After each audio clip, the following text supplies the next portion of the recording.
खबर अमेठी से बता दें, जिले में संपूर्ण समाधान तहसील दिवस का हुआ आयोजन। अमेठी तहसील में डीएम और एसपी की अध्यक्षता में शुरू हुई जन सुनवाई के दौरान जिले के आला अधिकारी रहे मौजूद। डीएम के सामने सबसे ज़्यादा ज़मीनी विवाद के मामले आए सामने। डीएम के सामने फरियादियों की लगी लंबी कतारें।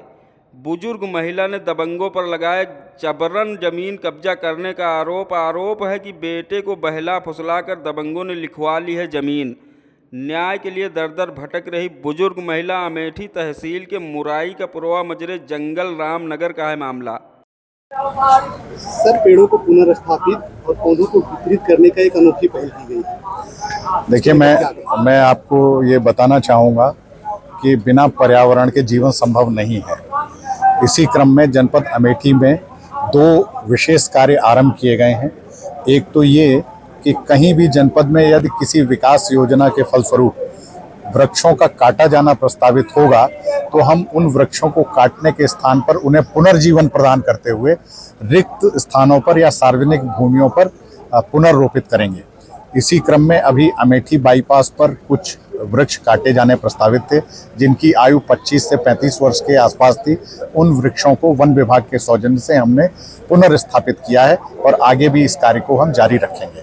दूसरा, आप देख रहे हैं कि सघन वृक्षारोपण माह आयोजित किया जा रहा है और प्रतिदिन बड़ी संख्या में सरकारी विभागों के द्वारा एवं जन सामान्य के द्वारा वृक्षारोपण किया जा रहा है। इसी क्रम में एक नई पहल ये की गई है कि जो भी मुलजिम 151, 107, या प्रिवेंटिव सेक्शंस में एसडीएम कोर्ट्स में आते हैं एक्यूज्ड, उनको पाबंद मुचलका करने के साथ साथ एक एक वृक्ष उन्हें प्रदान किया जाए और उन्हें निर्देशित किया जाए कि वो उस वृक्ष को ले जा करके उसकी सेवा करें और प्रत्येक पेशी पर उस वृक्ष का एक फोटोग्राफ ला करके एसडीएम न्यायालय में सबमिट करें।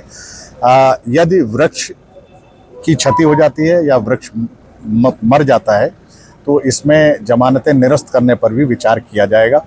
ऐसा इस उद्देश्य से किया जा रहा है कि जहां जिन लोगों से शांति भंग की संभावना व्यक्त की जा रही है वे पर्यावरण जैसे सकारात्मक कार्य के साथ जुड़ सकें और वहीं वृक्षों का भी उचित संरक्षण और देखरेख सुनिश्चित हो पाए। एक बहुत ही पॉजिटिविटी के साथ ये कार्य आरंभ किया गया है।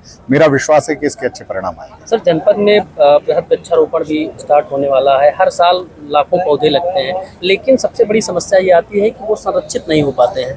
इसके लिए भी देखिए, इस वर्ष हमें लगभग 48 लाख पौधे पूरे जनपद में रोपित करने हैं और ये निर्णय लिया गया है कि प्रत्येक वृहद वृक्षारोपण साइट को जियो टैग कराया जाएगा और वहाँ उनका उचित देखरेख हो सके, सिंचाई की व्यवस्था हो सके, जिससे कि सर्वाइवल परसेंटेज को हम मैक्सिमाइज कर सकें।